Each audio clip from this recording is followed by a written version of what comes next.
everyone, welcome back to my channel. In today's video we're going to be talking about the beautiful Rhynchostylis Gigantea again, but this time I've got 3 in bloom to show you. So I've already done a bit of a care video and my opinions on Rhynchostylis Gigantea care in like a home environment in my particular set of growing conditions. I'll link you to that both in the corner and down below in the description. Today I literally just want to look at the beautiful flowers and talk a little bit about them. So Rhynchostylis Giganteas flower mainly in the mid to late winter and early spring, so it can vary between different climates. Mine in particular flowered a little bit earlier than usual this year, so they started buds back in November. We're now mid-December and I'm filming the Rhynchostylis Gigantea cartoon now. The others are currently working on buds, so when I put these compilations together for the final video, it might be that the cartoon here is no longer in flower, but I will do my best to show you comparisons. And I wanted to do it like this because I really wanted to compare them, and that's difficult without them all having worked on flowers at exactly the same time. The cartoon, funnily enough, started much earlier, even though it was kind of a rescue orchid. It was one of my first ever Vandas type orchids actually. I ordered this one from Orchid Diffusion in France, and it arrived with very few roots and in a bit of a state. And I've since kind of recovered it. I've made a few mistakes with it over kind of trying to grow it more like a typical how people say you should grow a Vanda, which being bare root, and I really didn't have much luck with it at all. It's only since putting it in semi-hydro that it really recovered for me. It just seems to like a little bit more moisture than I can provide in like a bare root or mounded type setup. So as you can see, they produce these beautiful clusters, almost another name for some of the Rhynchostylis, particularly the retusa, are foxtail orchids, because they produce this kind of bottle brush effect of flowers, which is absolutely stunning. On this Gigantea at the moment, we've got around 40 flowers. They can produce many more than this, but as I said, this is the first flowering from a recovering orchid, so I'm super happy with this. This is the cartoon variety. As you can see, the flowers are a little bit variable. Some of them have more kind of white spotting on them, like this one, which is one of the latest ones to open, and some are almost solidly purple. The fragrance on this one isn't as bad as I remember the spots and red varieties smelling. Obviously we're going to have them in bloom very soon. They're currently swelling their buds, so it should be within sort of a couple of weeks. I'm not sure how long this one will last, being that it's its first bloom. You can see we've still got one bud to open there, but I just wanted to film it now. May well be that it's still in bloom and we can do a full comparison. The fragrance is not entirely pleasant, and I was a little bit disappointed with the fragrance. So I'll explain a little bit more about that. The fragrance is really famed with the Rhynchostylis Gigantea, and a lot of people really love this fragrance. And the first time my other 2 bloomed, I was so disappointed because to me they kind of had this horrible kind of, I'll just say it, they smell a little bit like pee. And my boyfriend demanded that their door be shut while they were blooming because they were really permeating the whole of our upstairs. This one, I don't know if it's because it's been a year since my last one's bloomed. I don't know if my fragrance sense has changed. We'll soon find out when the other 2 open. I can definitely detect kind of a lemony note from the cartoon here. It's also very spicy and very strong. It's very difficult to explain. To me, it smells a little bit like artificial kind of lemon air freshener. Not maybe the nicest smell, but it's fine from a distance, and it's almost a little bit lemony, almost pleasant from a distance. It's when you get close to it that it's kind of like lemon bleach. Not quite the bleachy kind of smell, but you get the idea, kind of an artificial lemony scent, but it's also quite spicy. I'm probably not describing this very well, but I'm really not sure how to explain this fragrance. And the spicy notes, I don't have a clear reference point of something that it smells exactly like, but the lemony notes, it's kind of like a washed out lemon juice kind of smell rather than a pure zesty lemon zest that you get with things like Miltoniopsis and Nellie Isla, in my opinion. That's the best I can kind of explain this. but it's not my favourite fragrance, although the cartoon here does seem to be more pleasant than I remember the others being. That said, it'll definitely freshen up your room, just maybe overpowering if you want to stick your nose to it. If you're really sensitive to fragrance as well, I would say that you're going to struggle with the Rhynchostylis Gigantea. It's very strong. Whatever you say about it, it is very strong.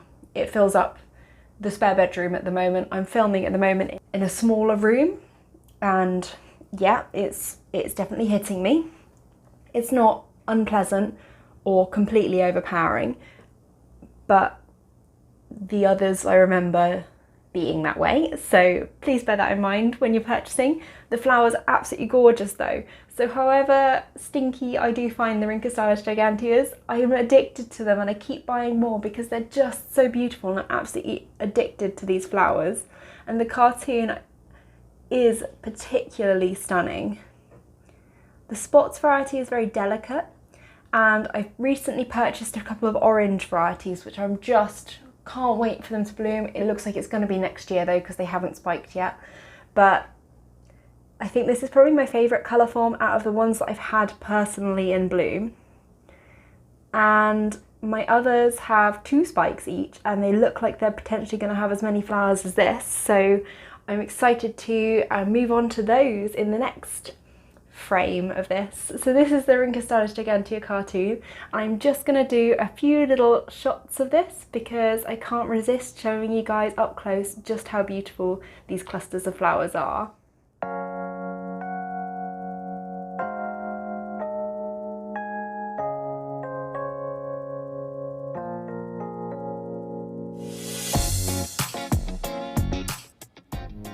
Next we have the rather beautiful Rhynchostylis Gigantea Spots variety, and this is an absolutely stunning variety. It's more of towards the original form of the Rhynchostylis Gigantea, and it's got these beautiful little freckles. And this one this year for me has produced 2 flower spikes. My red also produced 2 flower spikes, which I promptly just proceeded to destroy one of, but the Spots has made it through my attentions unscathed. Unfortunately, this and the red both have a very strong fragrance compared to the cartoon. Luckily, we haven't had too much sunlight, so it's actually been quite pleasant, like fresh. I haven't been able to detect so much of the musky odour, but on sunny days it's really been very strong. And today when I went to pick it up, because we've had a slightly brighter day in the morning, it is just extremely strong and unpleasant for me. But from a distance, as I say, this winter it's not been too bad, and it's actually been pleasant from a distance. It's just as soon as you kind of get near to it that it becomes a little bit much. The little flowers remind me of little bugs inside. They're absolutely adorable, and I just love the spotting on this. This one's been a very forgiving Rhynchostylis for me. I'll just show you the root system. You can see we repotted it a while ago, but we've already got roots at the bottom of the pot there. And if I rotate it, probably I'll see more. But can I do that without damaging the flowers is the question. Let's try and show you the roots in there. Ugh, it's very heavy.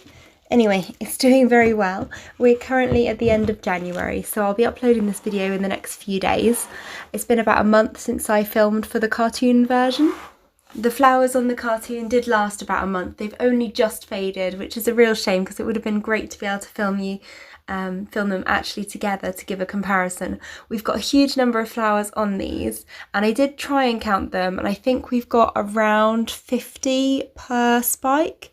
It's very difficult to actually count them though, so we've got a lot of flowers, I think, is the take home, and they're absolutely stunning. I love the Spots variety. It's such a shame that they do only flower once per year for me, but I'll take it. I love them, and regardless of the fact that they're a little bit stinky, they're one of my favourite orchids, and I think you can probably see why. I also love the succulent leaves, and it's producing quite a lot of happy sap at the moment.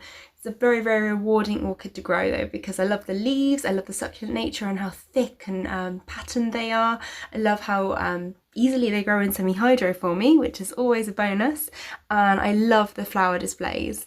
Hopefully I can get even more now that they've started producing the 2 spikes at a time for me, which up until now they've only been doing 1 spike, so I'm really happy about that. So that is the Rhynchostylis Gigantea spots variety.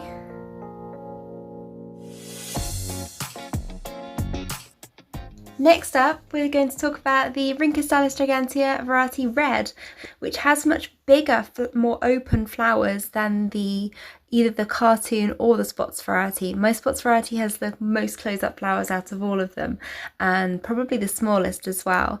But the Red variety really has very big flowers individually if we compare it to the spots. They are very kind of big and much more open. They have a really beautiful kind of satiny texture, and it turns out that this is also the hardest variety to capture on film, purely because the colour is so kind of dark and rich and intense. It sort of sucks up the light and it's difficult to see, so I've had to get another little LED light on this, so you'll excuse if some of this area is a little bit too bright, but I kind of wanted to show off the flower colour to the best of my ability. So it's got really beautiful dark kind of wine coloured flowers. They're not red, they're definitely like a burgundy wine colour purple, but they're really gorgeous, and this is also the one that's produced the longest flower spike. As I said, it did have 2 flower spikes. It had another little one in the leaf join here. Let's see if I can show you. So yeah, I've broken it just there. Yeah, don't try and fiddle with these flower spikes, you'll break them. But yeah, it's produced the longest flower spike, and I think we've got sort of around 70 flowers on this. Again, very difficult to count. I tend to lose track with these. It's not like where you've got a branching Oncidium spike that you can kind of count each branch and rule them off as you go. I just tend to kind of get confused as I go around the cluster because the flowers circle around the entire spike. So I'm going to try and give you a close-up of these. So again, I've had to kind of get the light on so you can see the true colour. But I think that this is a fairly good colour representation actually. It's kind of a wine coloured purple as opposed to a red. Really is beautiful. It has a much bigger lip, I think, as well than the other Giganteas that I have. Also one of the strongest smelling, I'm not going to lie. It's a tie between this and the spots. For me, I do wonder whether it was just kind of light availability at the time or the overall health of the plant, that the cartoon actually smelt quite nice to me. Much milder and a bit more lemony than the other spots and this one. But yeah, they're very, very intense, very strong fragrances, so just be prepared for that. If you're not a fan of strong fragrances, then be very careful when buying the Rhynchostylis Gigantea, because you might again have to kind of shut it away. I'm going to try and show you the root zone on this beauty because this is the most vigorous one they have, and it's also the biggest Rhynchostylis Gigantea. See the plant. Definitely the one I've got with the most leaves. And I'm just going to lift it up so you can see the root zone. Plenty of, oh, I'm going to drop it roots in there. We just turn it round. Ugh, I'm definitely not strong enough for these boys. But yeah, absolutely beautiful display. I'm really happy with how they've done this year, and I think it really is because they've got that extra bit of moisture to kind of give them that kickstart into growing to the best of their abilities. So on that note, that kind of finishes our Rhynchostylis Gigantea roundup. I'm just going to show you a comparison of this with the spots variety, since I have them both in bloom at the same time. Of the bloom size between the Rhynchostylis Gigantea spots and the Rhynchostylis Gigantea Red variety. Now the spots you can see has a much smaller kind of bloom. Obviously this is a little bit unfair because these are the flowers that have most recently opened. So if we try and compare maybe to one of these blooms, side by side, you can see that there's quite a big difference in the size of the flowers. I'm just going to give you a close-up of these guys so you can see a better comparison. So as you can see, the red variety has much larger flowers than the spots variety, and they're also much more spaced apart. So there's a larger distance between the stem and the flower, which just allows you to see the flowers a little bit better. It means there are probably less flowers per spike, but they're larger and maybe it's displayed slightly better. But I do love the spots variety. I just adore how delicate they are. And if you're struggling to decide between the two, get both. Why not if you're getting into Rhynchostylis Giganteas? They're both beautiful orchids to add to your collection. So those are my 3 flowering Rhynchostylis Giganteas, the spots, cartoon and red varieties. I hope you enjoyed this little spotlight video on the Rhynchostylis Gigantea colour forms and a little bit about them. And if you did enjoy this video, don't forget to give it a like or subscribe to my channel for regular orchid updates. And if you've got any questions or comments, then leave a comment down below and I'll do my best to answer. And thank you so much again for watching. Bye!